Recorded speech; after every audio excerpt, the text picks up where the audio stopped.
जब आपको समांतर श्रेणी के दो पदों का मान दिया गया हो तथा किसी अन्य पद का मान ज्ञात करना हो, तो ऐसी स्थिति में हम प्रश्न कैसे हल करेंगे? इसमें एक बात का ध्यान रखिएगा कि जैसे जैसे हमें प्रश्न कह रहा है उसी तरीके से हम प्रश्न का हल करेंगे और जो फॉर्मूला, जो सूत्र हमें अप्लाई करना है वह हम अप्लाई करेंगे।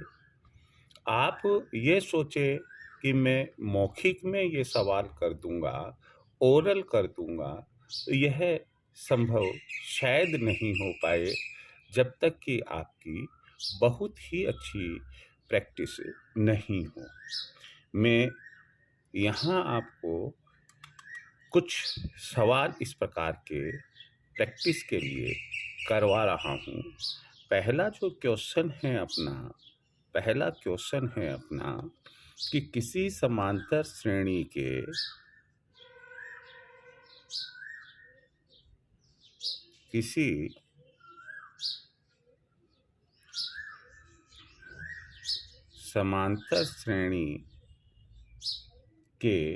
तीसरे और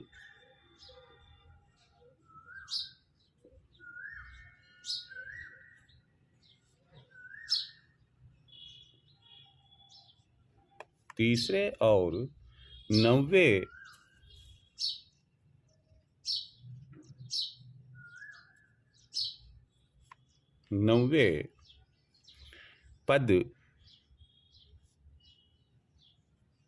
क्रमशः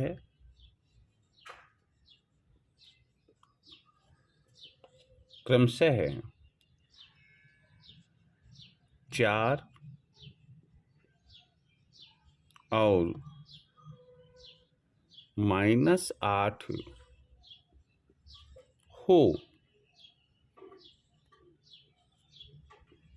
तो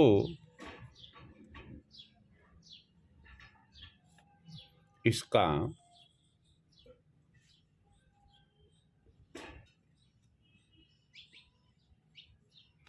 कौन सा पद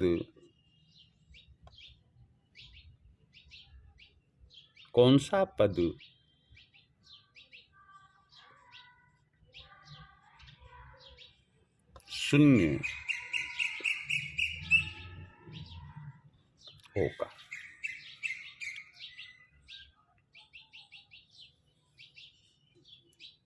यहाँ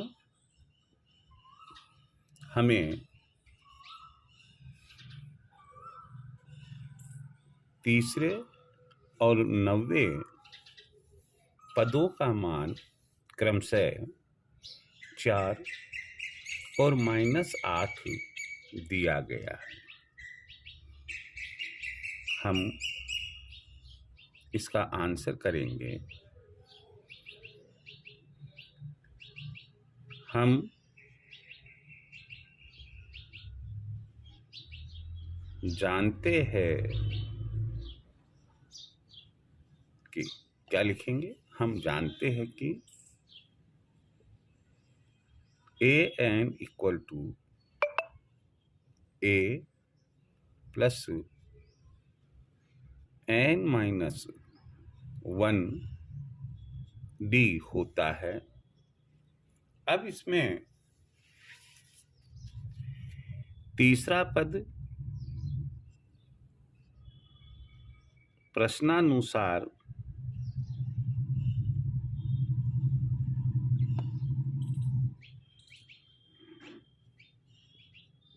तीसरे पद का मान 4 है, इसलिए A3 equal to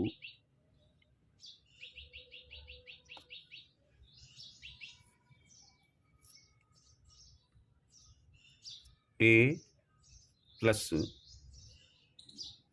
4 minus 1 D equal to 4। यहाँ n की जगह ये 3 आएगा, क्योंकि तीसरा पद है ना, सॉरी वो गलती से 4 लिखने में आ गई।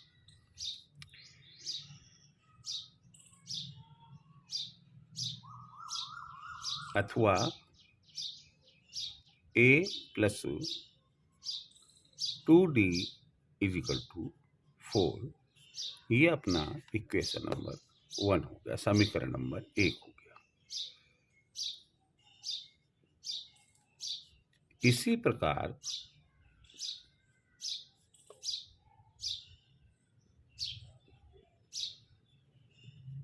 नौवे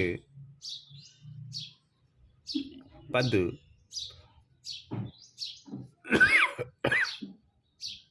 का मान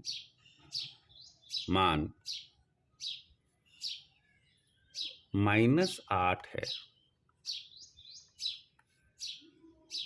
इसलिए A9 is equal to A plus n की जगह क्या लिखेंगे, 9 लिखेंगे। 9 माइनस 1 डी इक्वल टू -8 होगा। अथवा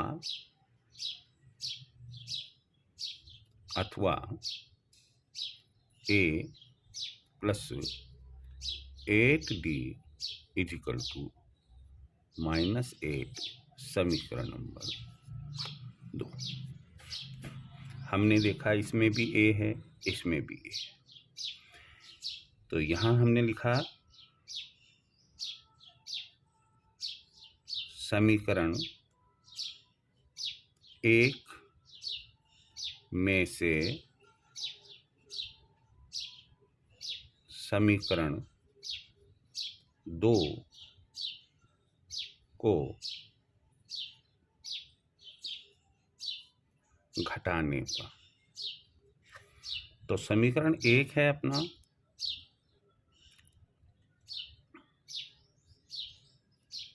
a plus 2d equal to 4, समीकरण 2 है ये a plus 8d is equal to -8। घटाने पर चिन्ह बदलेंगे, माइनस माइनस प्लस, ये कट जाएगा और यहाँ पर अपने पास में माइनस के 6d आएंगे इज इक्वल टू प्लस के 12 आएंगे। इसलिए d is equal to 12 upon -6, तो कट जाएगा 1 और 2 इज इक्वल टू माइनस होने के कारण -2। d का मान हमारा 2 आया। आप इसका स्क्रीनशॉट ले लीजिएगा।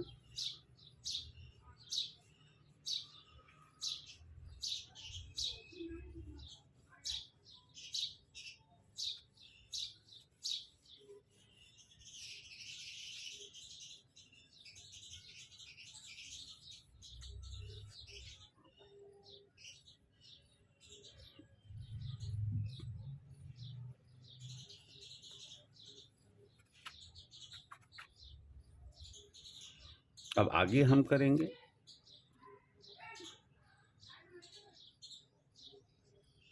समीकरण 1 में d का मान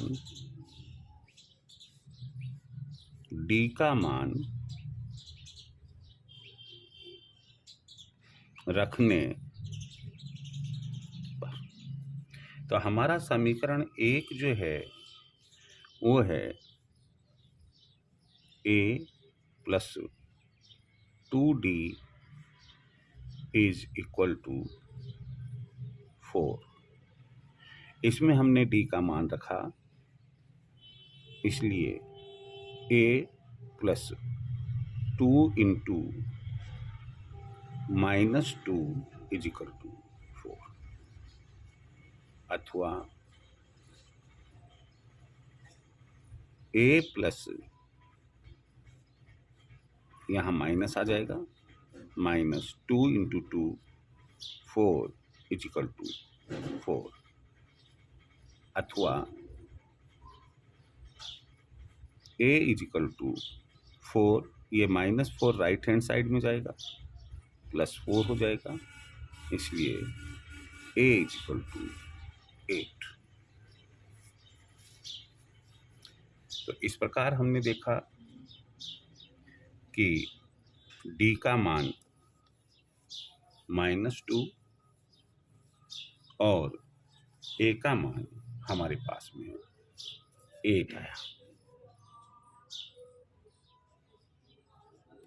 इस प्रकार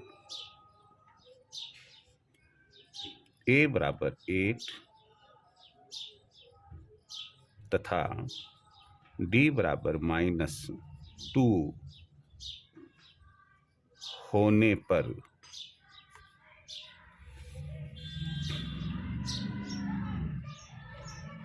उस पद की गणना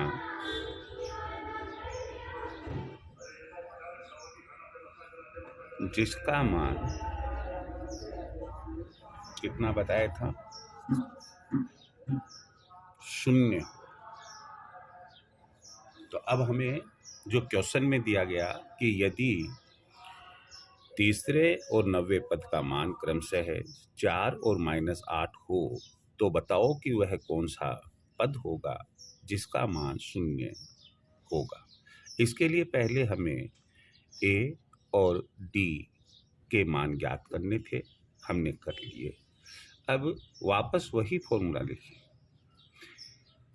क्या कि एक तो ये चीज़ है कि हम यही फॉर्मूला लिखे, क्या लिखे, A N is equal to A plus N minus 1 D, और इसमें जो संबंधित मूल्य है वो रखे और एक इक्वेशन बनाए। एक इक्वेशन बनाकर हम एन का मान ज्ञात करें। पिछले लेक्चर में मैंने आपसे कहा था कि आप डायरेक्ट एन का सूत्र लिखकर भी एन का मान ज्ञात कर सकते हैं। हम निम्न सूत्र का प्रयोग करेंगे। क्या है सूत्र अपना, चूंकि n is equal to A N minus A upon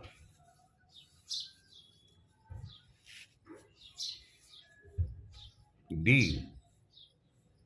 plus 1, मूल्य रखे हमने। तो ए एन हमें कहा कि 0 हो, 0 माइनस ए हमें 8 दिया गया है, 8 बटा डी हमें -2 मालूम है और +1।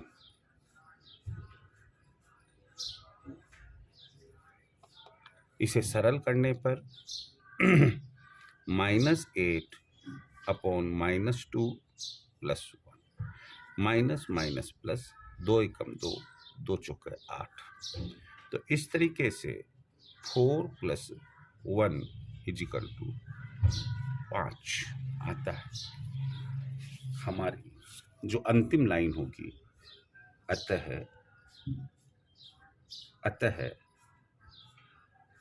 पांचवें पद का मान 0 होगा। तो इस तरह से हम प्रश्न को हल करेंगे। मुझे उम्मीद है कि ये प्रश्न समझ में आपको आ गया होगा। आप चाहे स्क्रीनशॉट इसका ले सकते हैं।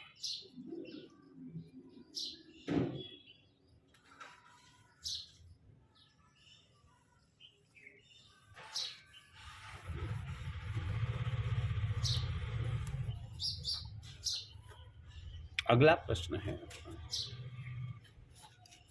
एक समांतर श्रेणी का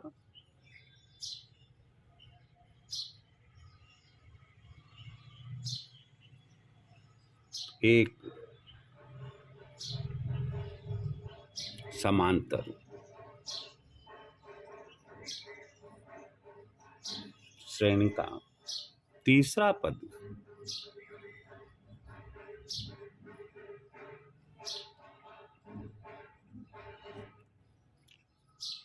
16 है और सातवां पद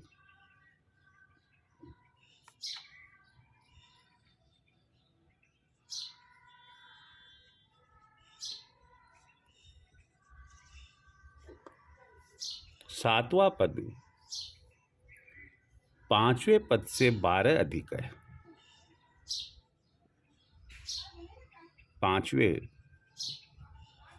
पद से 12 है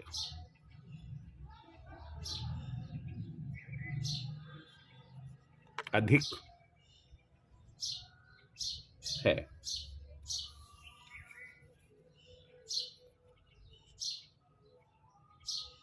तो समांतर श्रेणी ज्ञात कीजिए। यहां हमें तीसरे पद का मान दिया गया है और सातवें पद के लिए कहा गया है कि वह 5वें पद से 12 अधिक है। साथ ही हमें कहा गया कि आप समांतर श्रेणी ज्ञात कीजिए। तो हम समांतर श्रेणी ज्ञात करें, इसके लिए ए और डी दोनों के मान हमें ज्ञात होने चाहिए। तो सबसे पहले दोनों के मान ज्ञात करने के लिए आंसर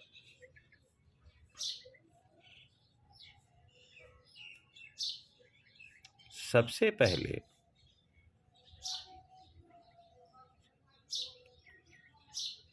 हम ए और डी के मान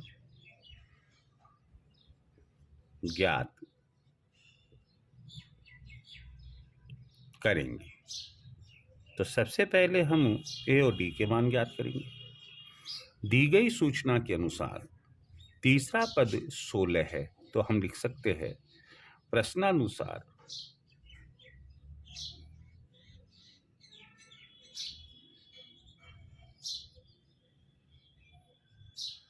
A3 is equal to A plus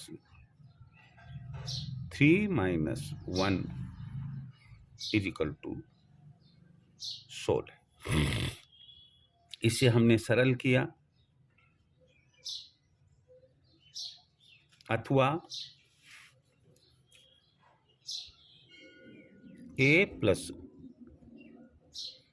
plus 3 minus 1 D होगा यहाँ पर, sorry, A plus 2D is equal to 16। यह हमारा समीकरण नंबर 1 हो गया। इसी प्रकार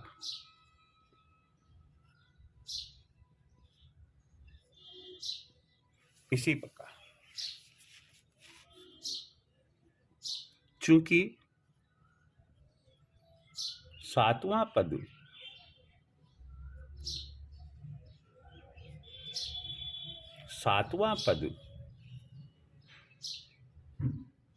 पांचवें पद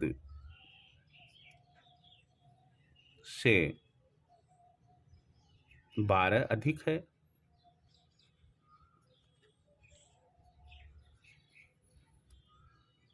इसलिए A7 is equal to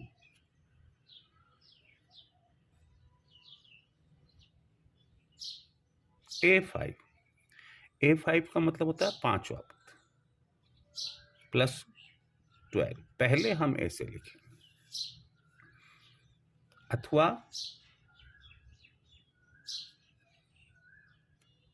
A7 is equal to A5 plus 12, ये लिखेंगे हम। अथवा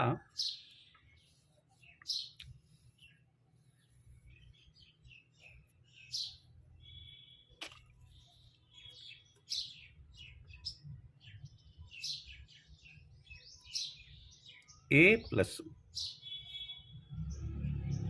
7 minus 1 D is equal to A plus 5 minus 1 D, ये मझले ब्रैकेट में लेंगे, और प्लस 12। ये जो हिस्सा है ये 7वां पद, और ये जो हिस्सा है ये है 5वां पद। इस तरीके से इसे सरल करने पर अथवा A plus 6 D is equal to A plus 4D bracket खोलने पर प्लस 12। ये जो A प्लस 4D है इसे लेफ्ट हैंड साइड में ले आइए, अथवा A प्लस 6D, ये ऐसी कैसी लिखी, इनको लेफ्ट हैंड साइड लाने पर minus A minus 4D is equal to 12। Minus का A प्लस का A कट जाएगा, 6D प्लस के है माइनस के 4D है, अथवा 2D इज इक्वल टू 12 होगा, अथवा D इज इक्वल टू 12/2। इस प्रकार से हमारे पास में D इज इक्वल टू 6 आ जाएगा। D का मान हमने ज्ञात कर लिया। अब हमें A का मान ज्ञात करना है, तो हम लिखेंगे समीकरण नंबर 1 में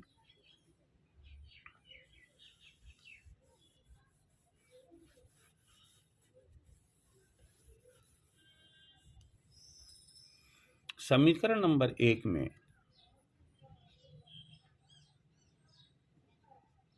समीकरण 1 में D का मान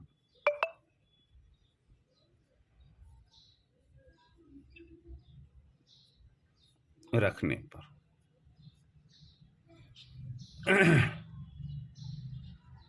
चूंकि A plus 2D equal to 16,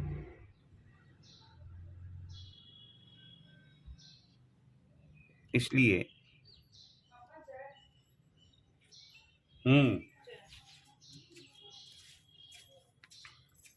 A plus 2 into 6 is equal to 16, अथवा A plus 12 is equal to 16, अथवा A is equal to 16 minus 12, इसलिए A इज इक्वल टू 4। तो इस प्रकार से A का मान हमारा 4 आ जाएगा। अब चूंकि हमारे पास A का मान भी आ गया, D का मान भी आ गया, इसलिए संबंधित समांतर श्रेणी होगी।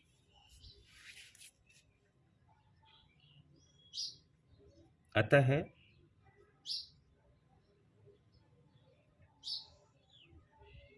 संबंधित समांतर श्रेणी होगी। क्या होगी? ए प्लस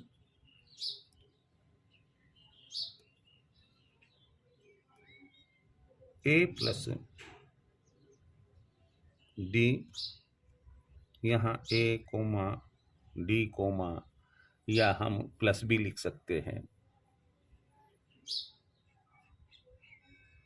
ए प्लस 2D, ए प्लस 3D और इसी प्रकार। तो ये हो जाएगा 4 प्लस 6, 4 प्लस 12, 4 प्लस 18 और इसी प्रकार। Therefore 4, 10, 16, 22 और इसी प्रकार। ये हमारा आंसर हो जाएगा।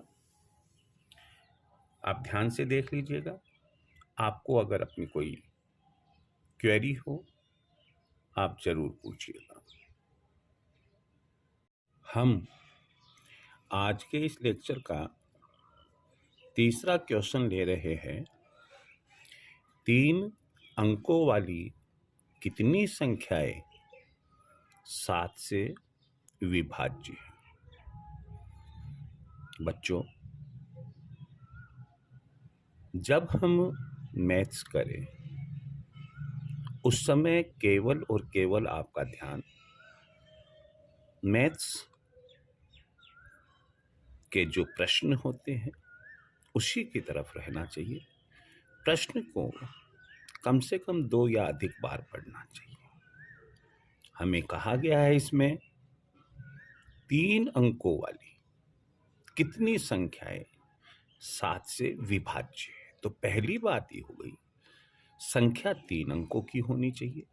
और दूसरी बात हो गई यहाँ पर कि वो 7 से भी पूरी भाज्य होनी चाहिए। हम जानते हैं, बहुत ही सरल तरीके से हम इसे करते हैं। आंसर हम लिखते हैं, हम जानते हैं। क्या जानते हैं भैया? कि 3 अंकों की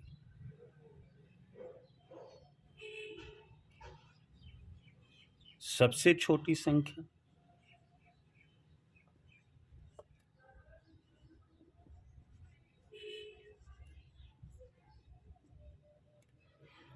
बराबर 100 तथा 3 अंकों की सबसे बड़ी संख्या बराबर 999। अगर हम 100 से कम लिखते हैं तो वो 99 होगा, 2 अंकों की हो जाएगी।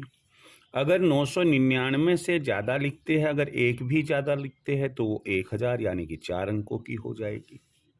अब हमें ये देखना है कि सबसे जो छोटी संख्या 100 है, क्या यह 7 से भाज्य है? तो हम पाएंगे नहीं है। क्यों? कि 7 से भाज्य के लिए 7 का भाग जाना जरूरी होता है। तो 15 सत्ते 105 होता है और 14 7 जा यानी कि 14 सत्ते 98 होता है। 98 2 अंकों की संख्या होती है और 105 105 15 7 जा 105, तो ये 3 अंकों की आ जाती है। अतः पहली संख्या, इसलिए प्रथम 3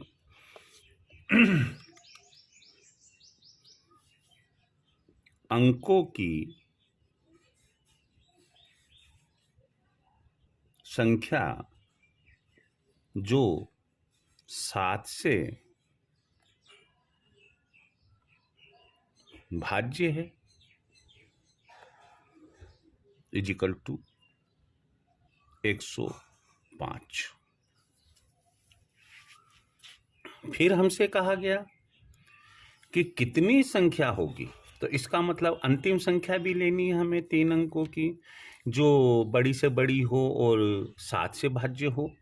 तो हम इसके लिए एक रफ कागज में 999 में भाग दे दे। 999 में 7 का भाग लगाए तो 7 एकम 7, 2 शेष बचा 9, 7 चौक 28, फिर 1 शेष बचा, फिर ये 9, 7 दूनी 14 और शेष कितना बचा 5। इसका मतलब 999 5 से अधिक है। दूसरे शब्दों में 999 में से यदि हम 5 माइनस कर दे तो 994 7 से पूर्णतया भाज्य वह संख्या है जो 3 अंकों की सबसे बड़ी है। इसलिए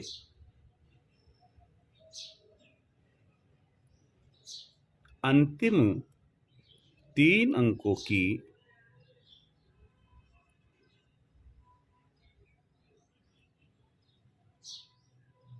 सबसे बड़ी संख्या जो 7 से पूर्ण भाज्य है इक्वल टू 994। इस प्रकार समांतर श्रेणी जो बन गई हमारी,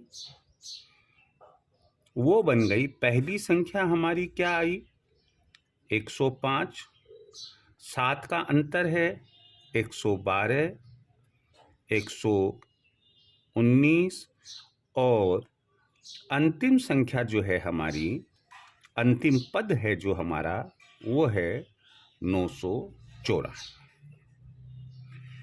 तो अब यदि हम n का मान ज्ञात कर ले तो हमें मालूम पड़ जाएगा कि कितनी संख्याएं 7 से भाज्य होगी जो 3 अंकों की है।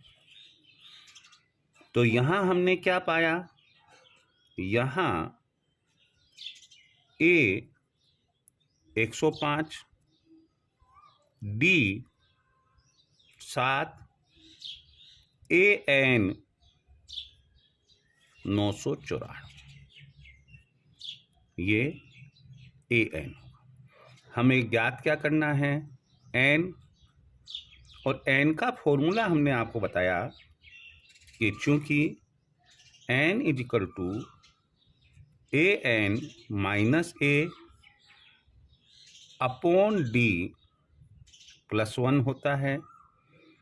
तो यहाँ पर an हमने लिखा 994 minus 105 upon 7 plus 1 is equal to, तो 994 में से आपने 105 को माइनस किया तो ये 9, ये 8 और ये 8, 889 अपॉन 7 प्लस 1 आ जाएगा। 7 से भाग दीजिए, 7 एकम 7, 7 दूनी 14, 7 सत्ता 49 और प्लस 1 बराबर 128। अतः 3 अंकों की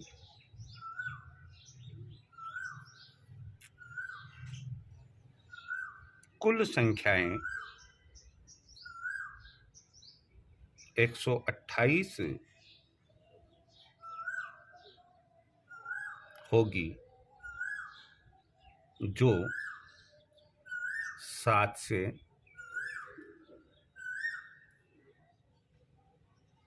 पूर्ण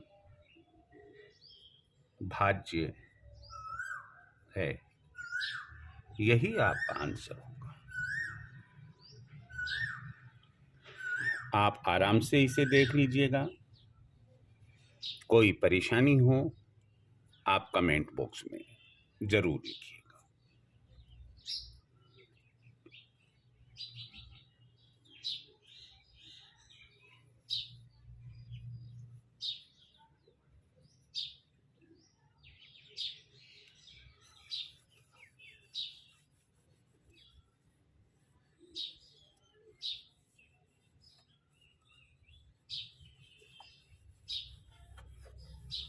चौथा सवाल हम लेते हैं।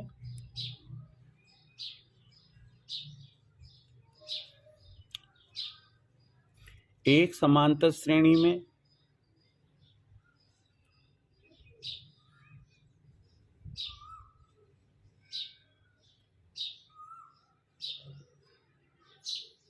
साठ पद है।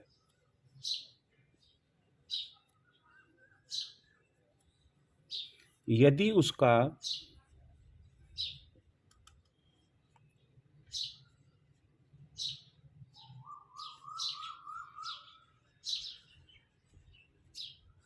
प्रथम पद तथा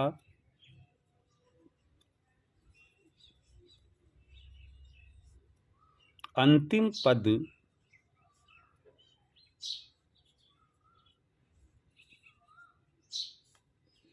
क्रमशः 7 और 125 है तो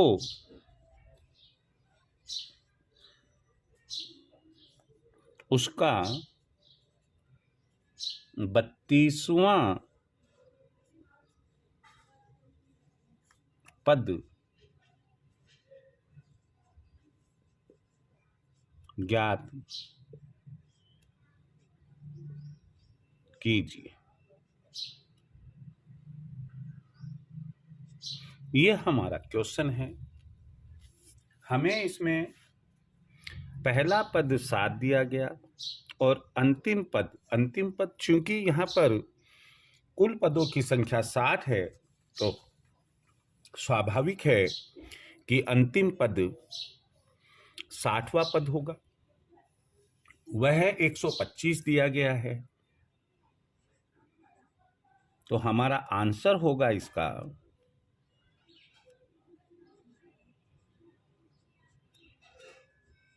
प्रश्नानुसार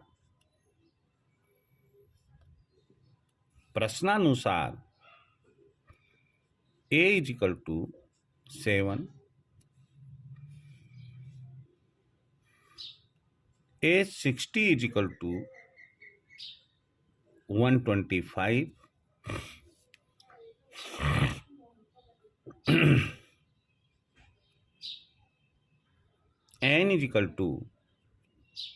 N =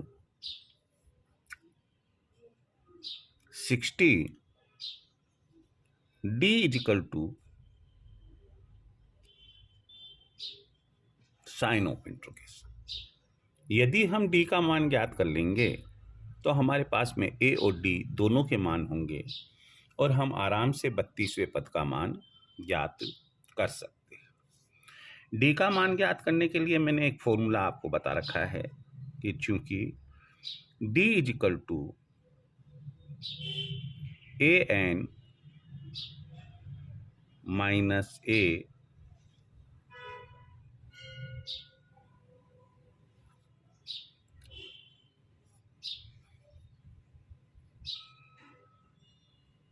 अपॉन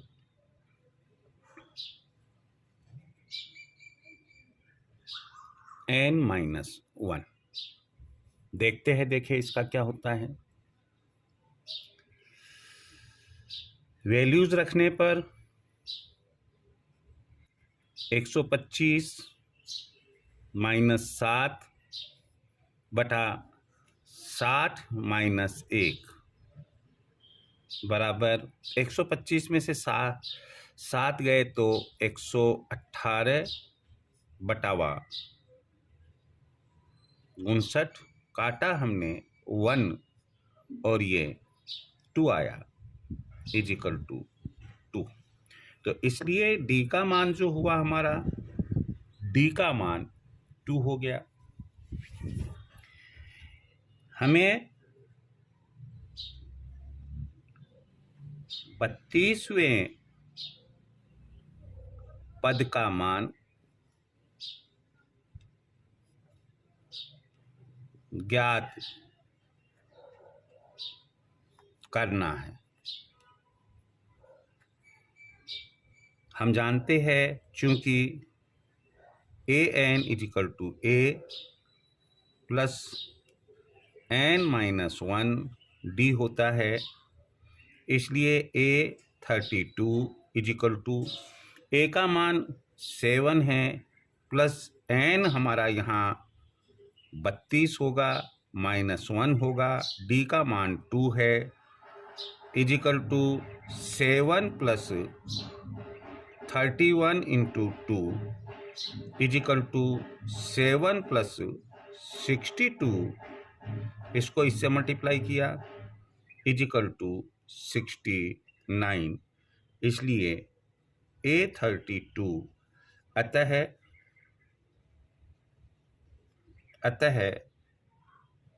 32वें पद का मान